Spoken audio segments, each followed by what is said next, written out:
बारिश उस रात कुछ ज्यादा ही बेरहम थी। आसमान पर बादल ऐसे गरज रहे थे जैसे कोई पुराना राज चीख चीख कर बाहर आना चाहता हो। तेज हवाओं के साथ बारिश की बूंदें जमीन पर नहीं बल्कि दिलों पर बरस रही थीं। अली ने खिड़की से बाहर झांका। सड़क सुनसान थी।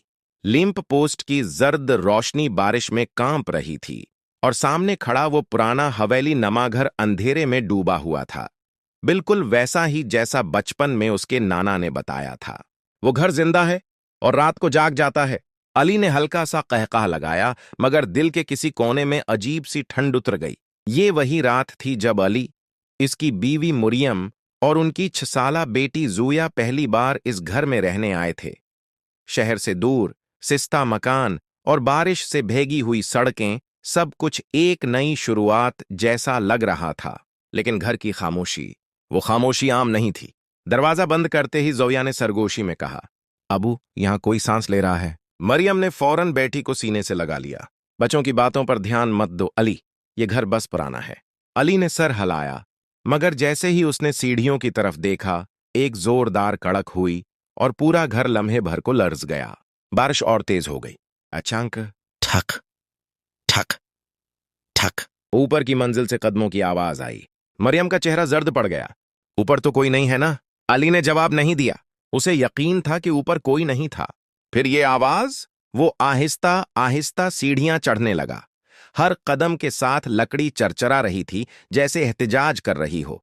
राहदारी के आखिर में एक दरवाजा था, आधा खुला हुआ। अंदर अंधेरा था। अली ने लाइट जलाने की कोशिश की, लेकिन बल्ब फट गया। इसी लम्हे उसने किसी को सरगोशी करते सुना, बिल्कुल कान के पास। तुम देर से आए हो? अली ने मड़कर देखा। पीछे कोई नहीं था। नीचे से जोया की चीख गूंजी। अली भागता हुआ नीचे आया। जोया दीवार की तरफ इशारा कर रही थी।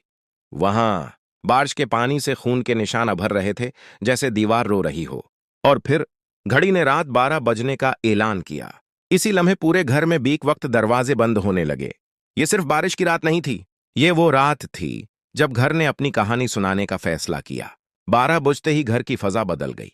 बारिश अब खिड़कियों पर नहीं, जैसे दिलों पर दस्तक दे रही थी। हवा में नमी के साथ एक बोसीदा सी बू फैल गई। पुरानी लकड़ी, गीला मिट्टी और किसी ऐसी चीज की खुशबू जो मर चुकी हो मगर गई ना हो। जोया मुसलसल रो रही थी। अब वो दीवार हल रही है। अली ने दीवार की तरफ देखा। खून जैसे निशानात आहिस्ता आहिस्ता नीचे की तरफ सरक रहे थे, बिल्कुल ऐसे जैसे किसी ने अंदर से नाखन मारे हों।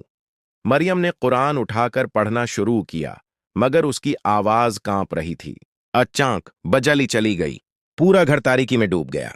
अंधेरे में ठक ठक ठक, सीढ़ियों से दोबारा कदमों की आवाज आई, लेकिन इस बार आवाज उतर रही थी, नीचे की तरफ। अली ने टार्च जलाई। रोशनी की कमजोर सी लकीर सीढ़ियों पर पड़ी और फिर वो रख गया। सीढ़ियों पर गीले कदमों के निशान थे, नंगे पांव के निशान, और वो बारिश से भीगे हुए थे। हालांकि घर के अंदर कोई नहीं गया था। मरियम की सांस रखने लगी। ये मुमकिन नहीं। कदमों के निशान ड्राइंग रूम में दाखिल हुए और दीवार के अंदर गायब हो गए। उसी लम्हे जोया ने चीख कर कहा, अबू, वो आंटी वापस आ गई है। अली ने जोया को जोर से पकड़ लिया। कौन सी आंटी? जोया ने रोते हुए जवाब दिया, जो कहती है ये घर उसका है और हम मेहमान हैं। मरियम ने घबराकर अली की तरफ देखा। ये सब बच्चों का वहम नहीं हो सकता। अचानक कचन से बर्तन गिरने की आवाज आई। अली ने हिम्मत जमा की और आहिस्ता आहिस्ता कचन की तरफ बढ़ा। फर्श पर पानी जमा था, जैसे बारिश अंदर बरस रही हो। फ्रिज के शीशे पर किसी ने अंगली से कुछ लिखा था। वापस चले जाओ। अली का हाथ कांप गया। इसी लम्हे फ्रिज का दरवाजा खुद ब खुद खुला और अंदर से एक औरत की मध्यम हंसी गूंजी। वो हंसी खुशी की नहीं थी, वो हंसी थी जो किसी के रोने के बाद निकलती है।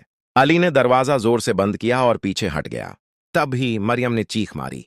अली दौड़कर आया तो देखा जोया दीवार के साथ खड़ी थी, आंखें खाली, होंठ हल रहे थे। ये घर मेरा है, ये घर मेरा है। जोया की आवाज उसकी नहीं थी। मरियम ने जोया को झंझोड़ा, मगर बच्ची का जिस्म ठंडा होता जा रहा था। दीवार के अंदर से किसी के रोने की आवाज आने लगी, पहले हल्की, फिर जोरदार। दीवार में दरार पड़ने लगी और इस दरार में से एक आंख नमूदार हुई, सफेद, बेजान, घोरती हुई। अली पीछे हट गया। अब उसे याद आया, उसके नाना ने कहा था, वो घर इन लोगों को नहीं छोड़ता जो उसकी कहानी सुनने से इनकार करें। बारिश की आवाज तेज हो गई। दीवार का पलस्तर गिरने लगा और अब कोई बाहर निकलने की कोशिश कर रहा था। दीवार में पड़ी दरार आहिस्ता आहिस्ता फैल रही थी, जैसे कोई अंदर से सांस ले रहा हो। हर सांस के साथ पलस्तर झड़ता जा रहा था। जोया अब बिल्कुल खामोश थी। इसकी आंखें खुली थीं, मगर उनमें बचपन नहीं था, सिर्फ खालीपन। मरियम सस्कियां ले रही थी। अली, मेरी बेटी वापस ले आओ। अली ने कांपते हाथों से जोया के माथे पर हाथ रखा।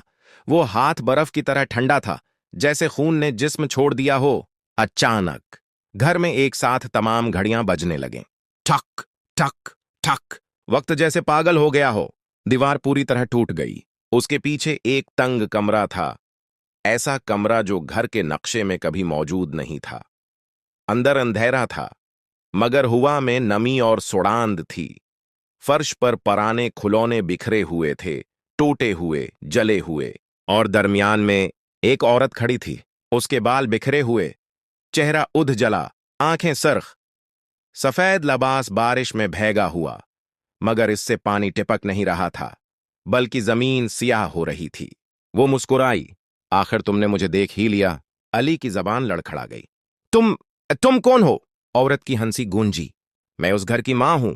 दीवारों पर तस्वीरें अभरने लगें, जैसे घर अपनी यादें दिखा रहा हो।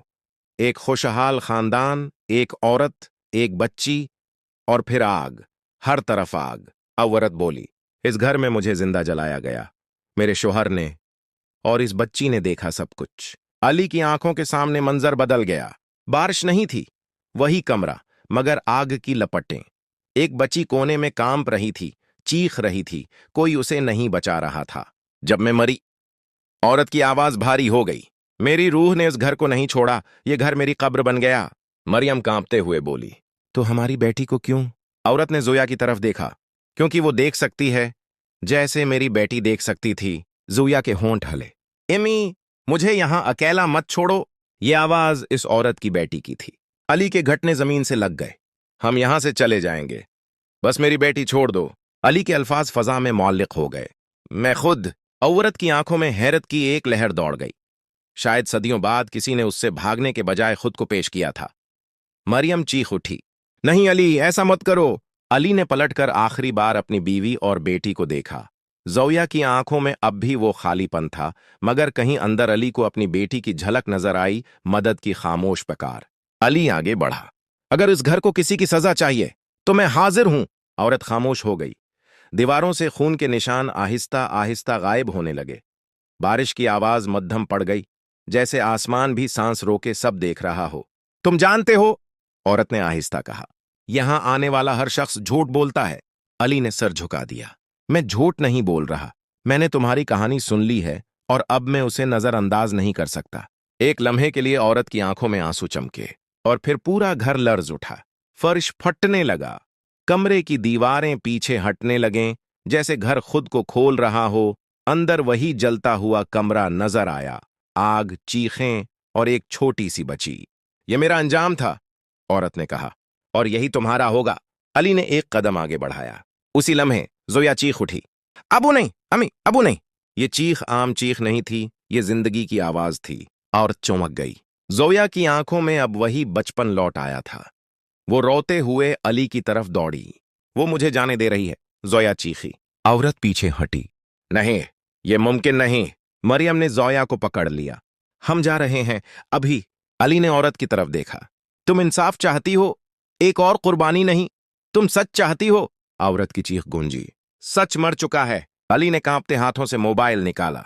उसने घर की दीवारों पर अभरी तस्वीरों की वीडियो बना ली थी। आग, औरत, बच्ची, सब कुछ। तुम्हारी कहानी बाहर जाएगी। लोग जानेंगे तुम्हारे साथ क्या हुआ। घर चीख उठा। दीवारें लर्जें, मगर इस बार गुस्से से नहीं, कमजोरी से।